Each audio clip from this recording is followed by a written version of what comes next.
अस्सलाम वालेकुम students, welcome to my YouTube channel World of Education. और आज हम वर्ल्ड ऑफ एजुकेशन की इस वीडियो के अंदर ENG 101 का फाइनल टर्म देखेंगे। फाइनल टर्म का जो पेपर आया हुआ है करंटली 2021 का, वो देखेंगे। और स्टूडेंट्स, ये वाला जो पेपर है that is consist on 2 students paper. ये 2 स्टूडेंट्स का पेपर है जो कि मैंने कंबाइन कर दिया है। कुछ हाफ को याद था, एक स्टूडेंट को याद था, कुछ एक स्टूडेंट को याद था। तो जो जो उनका है उसके साथ साथ मैंने आपको सोल्यूशन भी इसी में, यानी क्वेश्चन जो वो बताते गए हैं उसी के साथ साथ मैं आप लोगों के लिए जो है वो सोल्यूशन लिखता गया हूँ। तो जो सॉल्यूशन है वो मैंने आपको प्रोवाइड कर दिया, लेकिन आपको बेहतरीन मशवरा ये है कि अगर आपके पास टाइम है तो आप हैंडआउट्स कंसर्न करें। टाइम नहीं है तो मेरे चैनल पर प्रिपरेशन पड़ी हुई है, मेरे चैनल की प्रिपरेशन देखें। MCQs मैंने आपको करवाए हैं। अगर आप मेरे चैनल की प्रिपरेशन को नहीं देखना चाहते तो आप किसी भी चैनल की प्रिपरेशन को देख सकते हैं। That's all of depend on you. मैं आपको ये नहीं कहता कि आप सिर्फ मेरे चैनल की देखें। आप लोग हमारे स्टूडेंट्स हैं और हमारी दिल से ये ख्वाहिश है कि आप लोग सब कामयाब हो जाएँ। तो चलते हैं अपने पेपर की तरफ। आपसे रिक्वेस्ट ये है कि वीडियो स्टार्ट करने से पहले अगर आप मेरे चैनल पर न्यू है तो उसको सब्सक्राइब ज़रूर कर लें, ताकि आपको दूसरे जो पेपर्स हैं उनके करंटली पेपर्स के बर वक्त नोटिफिकेशन जो है वो मिल सकें। तो चलते हैं स्टूडेंट्स अपने पेपर की तरफ। पहला क्वेश्चन देखिए, आपका MCQs था और स्टूडेंट्स ने मुझे यही बताया है कि जो मोस्टली MCQs हैं that is repeated from past paper, वो पास्ट पेपर से जो है वो रिपीट हैं। क्वेश्चन की तरफ चलते हैं। इजी सा पेपर था, मुश्किल नहीं था आपका, बस आपका थोड़ा बहुत कॉन्सेप्ट आपका देखते हैं यूनिवर्सिटी वाले, और आपका जो है ना, यानी वो देखते हैं कि आपने पढ़ा हुआ है कि नहीं पढ़ा हुआ। तो वोवल्स क्या होते हैं, सबसे पहले तो उन्होंने दिखाया जी व्हाट आर वोवल्स या व्हाट इज़ वोवल्स।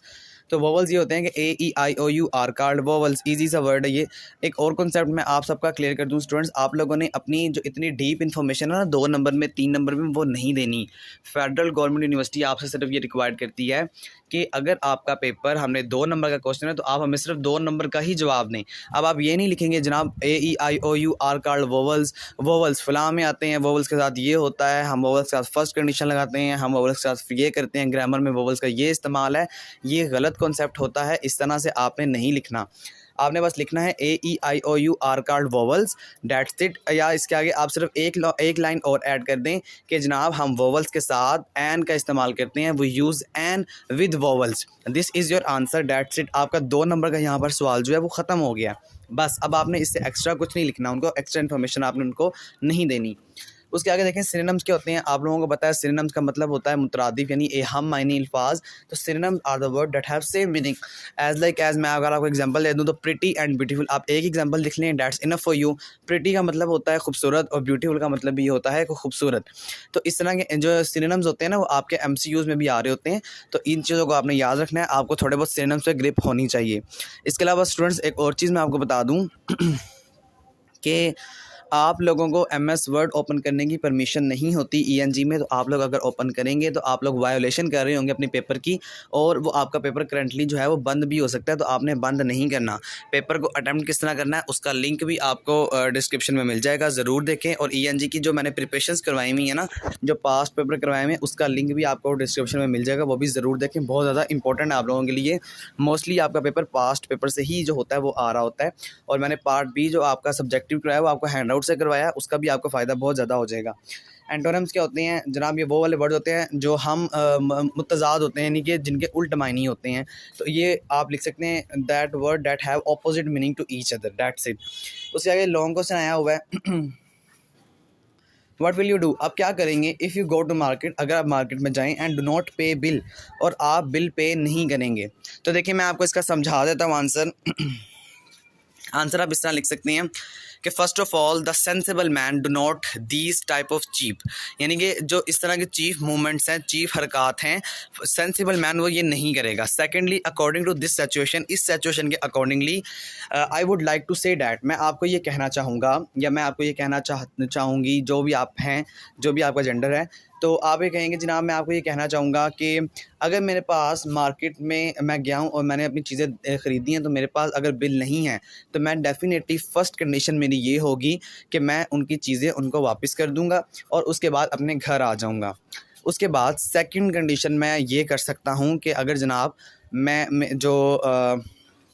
मैं उनसे नहायत अदब के साथ ये गुजारिश करूँगा कि आप ये चीज़ें जो मैंने आपसे ली हैं एज़ अ लायबिलिटी, यानी एज़ अ उधार आप मुझे दे दें, उसके बाद मैं फ़लाँ तारीख को आपके पैसे जो है वो वापस कर दूँगा। तो ये 2 कंडीशन हैं जिनको आपने एक्सप्लेन करना है अपनी वर्डिंग में। मैंने आपको एक बेसिक कॉन्सेप्ट, एक बेसिक रास्ता दिखा दिया है। अब आपने इस बेसिक रास्ते को जो है वो पकड़ना है और आपने इसको लिखते जाना है। ये आई थिंक आपके पेपर में आया हुआ था, पास्ट पेपर में आया हुआ था ये। तो ये क्वेश्चन वहाँ से रिपीट हुआ है, मेरे ख्याल में आया हुआ था, मैंने एक दफ़ा इसको देखा था, तो ये क्वेश्चन वहीं से आया हुआ है। तो इसका मतलब ये कि आपके पास्ट पेपर हैं, तो ये आप ज़रूर देखें, ज़रूर कंसर्न करें। जो आपकी प्रिपरेशन मैंने डाली हुई है वो भी पास्ट पेपर पे ही बेस करती है, तो उसको भी आप ज़रूर एक दफ़ा देख के जाइएगा। तो मैंने आपको समझा दिया है आपने क्या क्या लिखना है, और लिखने के बाद आपने जो है वो किस तरह करना है। 5 नंबर के पेपर में आपको ये भी बात बताई गई होगी कि आपने कितने अल्फाज लिखने हैं, यानी 100 लिखने हैं या 120 लिखने हैं, या अमूमन यही होता है कि आपको 100 या 120 कहते हैं कि आप जो है वो अल्फाज लिख लें। तो आपने वहाँ पे 120 अल्फाज जो है एक एज अ पैराग्राफ जो होता है वो लिख देना होता है। तो यही आपका लॉन्ग क्वेश्चन होता है, लिख के आना है। देखिए मैंने अगर आपको समझा दी ना, अगर आपको कोई और आ गया क्वेश्चन, तो अगर आपको नहीं आता, फॉर एग्जाम्पल आपको वैसे तो ज़्यादातर ये आता होता है अभी जो पेपर में आया हुआ है, या एक ज़्यादातर वो कंप्यूटर के बारे में पूछते होते हैं कि जनाब कंप्यूटर क्या होता है, आप इसे किस तरह इस्तेमाल कर सकते हैं, तो बड़ा इजी से आप इसको लिख सकते हैं। अगर आपका कोई ऐसा आ गया अनफॉर्चुनेटली कि आप उसे नहीं लिख सकते, तो आप कुछ ना कुछ उससे रेलिवेंट ही लिख कर आएँ। आपकी इंग्लिश मैटर नहीं करती, आपको नहीं आती इंग्लिश कोई मसला नहीं, लेकिन आपने पेपर में कुछ ना कुछ भी छोड़ के नहीं आना, कुछ ना कुछ लिख के ज़रूर आना है। आगे क्वेश्चन देखें, define cause and effect. Cause और इफेक्ट क्या होता है? कॉज कहते हैं वजह को, और इफेक्ट कहते हैं जनाब इसके असर क्या पड़ रहे हैं, इसके असरात क्या हो रहे हैं। मैं आपको एक एग्जांपल देता हूँ। एग्जांपल इसकी ये है कि because of his depression he is ill, वो अपने डिप्रेशन की वजह से बीमार हो गया। तो अब देखें डिप्रेशन क्या था, वजह थी, और इसका अफेक्ट क्या पड़ा उसकी सेहत पर, या उसके ओवरऑल बॉडी पर, या उस पर इसका अफेक्ट पड़ा कि वो बीमार हो गया। इसका मतलब ये है कि वो डिप्रेशन की वजह से बीमार हो गया। अब वो ये आपसे पूछेंगे एज आ MCQs। देखिए मैंने लिखा हुआ है, इसके MCQs भी बहुत ज़्यादा आ रहे हैं। तो मैंने आपको लिखा हुआ वो कहते हैं कि इसके अंदर कॉज क्या है, उसके अंदर अफेक्ट क्या है। तो कॉज आप ये बताएंगे कि बिकॉज ऑफ हिज डिप्रेशन, अपने डिप्रेशन की वजह से, क्योंकि उसके पास डिप्रेशन है, तो due to his depression he was ill, वो बीमार हो गया था। तो इसका अफेक्ट क्या होगा, वो बीमार हो गया। तो इस तरह की चीज़ें आपके पेपर में आ रही होती हैं। नेक्स्ट देखें, कंटेंट वर्ड्स आपसे पूछे जाते हैं एज आ MCQs और एज अ शॉर्ट क्वेश्चन कि आप कंटेंट वर्ड्स लिखेंगे, आपके उसमें लिखे हुए हैं हैंड नोट्स में, वहाँ से ज़रूर कंसर्न करें। वर्ब क्या होता है? छोटे छोटे पार्ट्स ऑफ स्पीच के प्रोनाउन, वर्ब वगैरह वगैरह ये आते होते हैं आपके पेपर में, आपका बेसिक नॉलेज को जज करने के लिए कि आपने हैंड नोट्स को पढ़ा या नहीं पढ़ा। तो वर्ब ये होता है टू डू समथिंग, यानी कि आप कोई ना कोई टास्क करें, टू डू सम वर्क, आप एक्शंस परफॉर्म कर रहे हैं। जिस तरह काम का करना जो है वो काम कहलाता है। जिस तरह खाना, आप ये लिख सकते हैं action to do some work. मिसाल के तौर पे ई पॉइंट जी पॉइंट आप लिखेंगे फॉर एग्जांपल, और आप यहाँ पे लिख देंगे कि ईटिंग यानी खाना, वॉकिंग चलना, ड्रिंकिंग पीना, ये तमाम चीज़ें आपकी लाई करती हैं काम में। सेंटेंस फ्रेगमेंट्स क्या होते हैं? आपको सेंटेंस फ्रेगमेंट गिवन होंगे, और ये भी मैंने आपको अपनी प्रिपरेशन में बताया था पार्ट 2 में, जिसका लिंक आपको डिस्क्रिप्शन में मिल जाएगा। मैंने आपको बताया था कि आपको इस सेंटेंस फ्रेगमेंट 5 सेंटेंसेस दिए होते हैं, और आपको उसमें से सेंटेंस फ्रेगमेंट को चूज़ करना होता है। तो ये आप सी लेक्चर यानी लेक्चर में से आए हुए थे। अब मेरे स्टूडेंट को अनफॉर्चुनेटली याद नहीं है, क्योंकि ये सेंटेंसेस बहुत जल्दी भूल जाते हैं। तो 1-2 वगैरह भी याद थे, लेकिन वो ना बहुत ज़्यादा मतलब अनसेंसेबल थे, नॉन सेंसेबल थे वो वाले, तो वो लिखने के काबिल नहीं थे। तो मैंने आपको बताया वो, लेकिन वो ये कह रहा है कि हमारे जो ये सेंटेंस फ्रेगमेंट्स आए हैं, ये हमारे आए गए हैं उससे, जो हमारा है पेपर है ना, इसमें लेक्चर जो है ना हमारा, वहाँ से आए हुए हैं। तो लेक्चर आप इसका सेंटेंस फ्रेगमेंट्स का ज़रूर रीड आउट करें, वहाँ से आपके इंशाल्लाह आएंगे। उसके आगे कॉमा स्प्लाइस क्या होता है, ये भी बड़ा इंपॉर्टेंट क्वेश्चन है, और ये भी मैंने आपको अपनी प्रिपरेशन में दिखाया हुआ था। 5 सेंटेंसेस आपको जो है वो कॉमा स्प्लाइस दिए होते हैं, और उसमें से आपने सही जगह पर कॉमा मार्क करना होता है। मिसाल के तौर पे ही सेड ही इज़ इल, उसने कहा, या आप इसको इस तरह ले लें, मैं अगर आपके लिए मज़ीद इसको आसान कर दूँ, द बॉय सेड, बॉय ने कहा, माई ब्रदर इज़ इल, मेरा भाई बीमार है।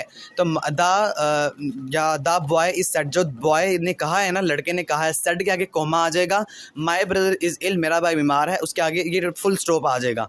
इस तरह के कुछ सेंटेंसेस होते हैं जो आपको दिए होते हैं पेपर के अंदर, और आपने इसके अंदर से जो करेक्ट फॉर्म होती है ना, उसको आपने जो करेक्ट जो होता है ना कॉमा प्लेस, वो आपने कॉमा को प्लेस करना होता है करेक्ट जगह पर उठा के। 5 सेंटेंसेस होते हैं, और 5 नंबर का ये आपका एज अ लॉन्ग क्वेश्चन जो है वो आ रहा होता है आपके पेपर के अंदर। इसको आप ज़रूर कंसर्न करें, यहाँ से आपका पेपर बहुत दफ़ा पूछा जाता है। और ये तकरीबन मैंने आपको पहले भी बताया जब मैं आपको अपनी प्रिपरेशन करवा रहा था, कि आपका जो है ना कॉमा स्प्लाइस और सेंटेंस फ्रेगमेंट के सेंटेंस आपको 5-5 नंबर के आते होते हैं। और देखें 2021 में करंटली पेपर में ये आए हुए भी हैं। तो स्टूडेंट्स ये आपका पेपर था। आई होप आपको समझ आ चुकी होगी। कोई चीज़ समझ नहीं आई तो मुझसे कमेंट्स में लाजमी पूछें। मैंने आपको इसका सोल्यूशन भी साथ साथ प्रोवाइड कर दिया ताकि आपको किसी भी चीज़ को यानी अब आपको ढूंढने में टाइम ना लगे। अगर आपका आज ही पेपर है तो आपको इसको ज़रा भी ढूंढने में जो है वो टाइम वेस्ट आपका ना हो। मैंने आपको समझा भी दिया, दिखा भी दिया। वीडियो अच्छी लगने पर इसको लाइक ज़रूर करें, दोस्तों के साथ शेयर ज़रूर करें। इसके अलावा स्टूडेंट्स मैंने आपको एक चीज़ मैं आपको मज़ीद क्लियर कर दूँ, CS 101 का मैंने अपने जो है ना उस पर चैनल पे डाल दिया है, तो वो आप ज़रूर देखें, ज़रूर कंसर्न करें। CS 101 का जो पेपर अगर आपका इन फ्यूचर है, तो अगर आपका पेपर हो गया है तो best of luck for the paper, और अगर आपका पेपर नहीं हुआ तो वो भी ज़रूर देखें और ये भी ज़रूर देखें। ये आपके लिए ही वीडियो बनी हुई है। और अगर आपका आज पेपर है या आइंदा फ्यूचर को है तो हमारी तरफ से हम दुआ गो हैं आप लोगों के लिए कि अल्लाह ताला आप सबको कामयाब करे। तो यहाँ तक आपकी वीडियो थी। आई होप आपको सब कुछ समझ आ चुका होगा। कोई चीज़ समझ नहीं आएगी तो मुझसे कमेंट्स में ज़रूर पूछ लीजिएगा, लेकिन प्लीज़ स्टूडेंट्स वीडियो को कंप्लीट वॉच किया करें, क्योंकि मेरे अपने भी पेपर्स हैं और मुझे कमेंट का रिप्लाई करने का भी जो है होगा ना वो अब टाइम नहीं मिलेगा। तो मैं आपको यही प्रेफर करूँगा, आप वीडियो को कंप्लीट वॉच करें, अपने सारे कॉन्सेप्ट ज़रूर क्लियर करें। चैनल पर नहीं हुआ तो उसको ज़रूर सब्सक्राइब कर लें ताकि आपको बाकी जो पेपर्स हैं उनके भी नोटिफिकेशन जो है वो मिल सकें। तो थैंक यू सो मच, मुझे इजाज़त दें।